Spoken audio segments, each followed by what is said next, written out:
Kasabay ng paghahanap ng pulisya kay Pastor Apollo Kibuloy at iba pang akusado, nagbarikada ang mga miyembro ng Kingdom of Jesus Christ sa Davao City. 18 ang inaresto ng mga pulis, nasasampahan daw nila ng obstruction of justice.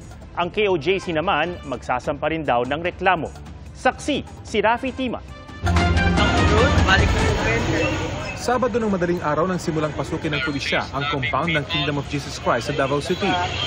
Bitbit nila ang alias warrant of arrest laban kay Pastor Apollo Kibuloy at iba pang mga akusado sa mga kasong child abuse at Anti-Trafficking in Persons Act.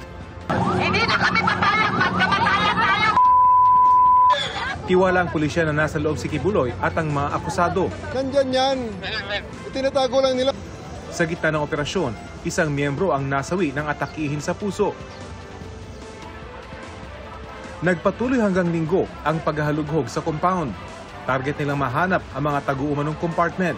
Ayon sa Davao Regional Office, may nadetect na mga tibok ng puso ang kanilang radar sa isa umanong underground bunker sa compound ng KOJC. Hindi pa nila nakikita ang lagusan papasok sa bunker. Nasagip naman ng PNP at DSWD sa loob ang dalawang biktima umano ng human trafficking na itinanggi ng legal counsel ng KOJC. Kagabi, nagkaroon ng prayer rally ang mga miyembro ng KOJC sa harap ng kanilang compound sa Davao City. May nagsunog pa ng gulong na ayon sa mga pulis ay gawa ng mga miyembro ng taga-KOJC. Isang lalaki ang inaresto dahil sa mga dala nitong gulong sa sasakyan na hinihinalang susunugin din. Giit naman nagrally dahil ito sa pagtitirgas umano ng mga pulis, bagay na pinubulaanan ng PNP. Sa hanay naman ng mga pulis, may 6 na naiulat na sugatan ayon sa Police Regional Office 11. Naglagay din ang mga miyembro ng KOJC ng mga barikada sa highway.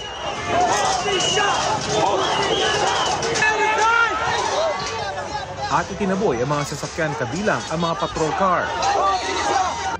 Ang rally umabot sa main entrance ng Davao International Airport, kaya marami sa mga pasahero ang naglakad na lang. Hassle kay first time na ko otro pagbalik daan sa Davao niya. Kung di ko kasakay, di padulong dito, padulong ko sa Tagum. Saan kami ngayon papunta?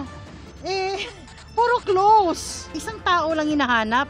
Bakit kami lahat apektado? Apektado rin ang mga commuter na papasok sa trabaho. Nahasol kayo kay di may makatrabaho halos kay way masakyan.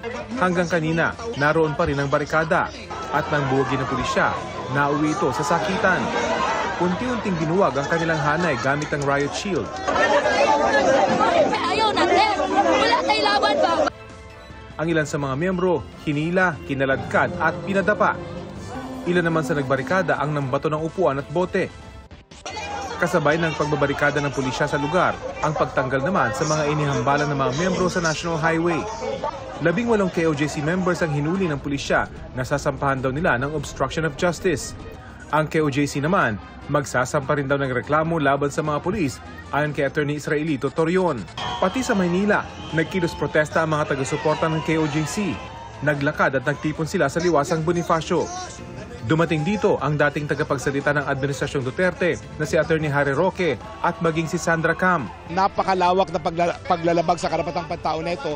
Inalmahan din ni Vice President Sara Duterte at dating Pangulong Rodrigo Duterte ang marahas umanong operasyon ng pulisya. Pero giit ng PNP, ang PNP po ay sinunod naman po yung mga legal protocol at pati yung ating police operational procedure pagdating nga po sa implementation ng warrant of arrest against kay Pastor Kibuloy at 4 pa. Binigyang diin din ng Executive Secretary na hindi totoo ang mga akusasyong politically motivated ang mga hakbang. Alam mo, madaling sabihin na politically motivated pero hindi naman totoo. The law must take it. Meron namang process dyan. Para sa GMA Integrated News, ako si Rafi Tima, ang inyong saksi. Sabi naman ni Davao City Mayor Sebastian Duterte, iginagalang niya ang pagpapatupad ng arrest warrant ng pulisya.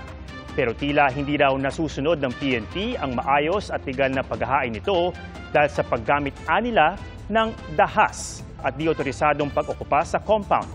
Kinikilala rin daw niya ang karapatang magprotesta ng mga miyembro ng KOJC pero hiling niya na gawin ito sa mapayapang paraan.